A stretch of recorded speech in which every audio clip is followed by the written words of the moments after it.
అందరికీ నమస్కారం. నేను మీ Gopal Iyengar the simple astrologer.com. Srinivasarao గారు అని చెప్పేసి ఒక ఇండస్ట్రియల్ ఇన్సూరెన్స్ కంపెనీ, అందులో పెద్ద పొజిషన్లో జాబ్ చేస్తున్నారు ఆయన. జనరల్గా ఆయన జాతకాలు అవి నమ్మరు. వాళ్ళు హైదరాబాద్లోనే ఒక చోట్లో ఉంటారు. వాళ్ళ తండ్రికి కొడుకుకి చాలా తీవ్రమైన అభిప్రాయ భేదాలు, గొడవలు వచ్చాయి. తండ్రి నుంచి తనకు రావాల్సినటువంటి ఒక సొంత ఇల్లు ఉంది, అది రావాలి. కానీ తల్లి చనిపోవడం, ఇంకో ఆవిడని చేసుకోవడం, వాళ్ళ పిల్లలకి రాసిచ్చే అవకాశాలు ఎక్కువ ఉన్నాయి.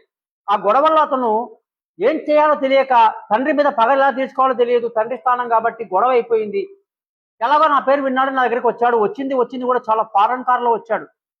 ఆ టైంకి నేను నా రూమ్లో ఒకరికి జాతకం చెప్తున్నా. బయట చెప్పాడు పనులకి, నేను చాలా పెద్దవాడిని, ఇది అది కార్డు పంపించాడు. నేనేం కేర్ చేయలే. వచ్చిన వ్యక్తిని పంపించిన తర్వాత పిలిచా. జనరల్గా నేను జాతకాలు అవి నమ్మను, కానీ మీ వీడియో చూస్తుంటాను, ఏదో చూద్దామని వచ్చాన్నాడు. నువ్వు నన్ను టెస్ట్ చేయొద్దు, ఏంటి నీ సమస్య? నాకు మా నాన్నకి పట్టం లేదు, మా నాన్న నుంచి నాకు ఆస్తి రావాలి. ఓకే, ఇదిగో ఈ పని చేయి, ఈ పరిహారం చేసుకో. నువ్వు మళ్ళీ 2 నెలల తర్వాత నన్ను కలవడన్నా. 2 నెలలు కాదండి, 45 రోజులకు వచ్చేసాడండి. నేరుగా వాళ్ళ నాన్నగారు వచ్చారంటే నేను చెప్పిన పరిహారం అంతా చేసుకున్న తర్వాత వెంటనే కొడుకు పేరు మీద డాక్యుమెంట్ పేపర్ ఇచ్చేసాడంటే పేపర్ వచ్చి చూపించాడు. నవ్వుతూ చెప్పే ఒక మాట, ఇది ₹1 కోటి ఆస్తి మాత్రమే నువ్వు అనుకుంటున్నావు, నీ జాతకంలో నువ్వు దాదాపు 200 కోట్లు చూస్తావన్నా. గురుగారు అని శరణాగతి పొందాడు. మీరు అన్నదే ఫలితం జరిగింది, అద్భుతం జరిగింది అన్నాడు. ఇప్పుడు నువ్వు నేను చెప్పింది చెయ్యి, ముందు జాబ్కి రిజైన్ చేయి.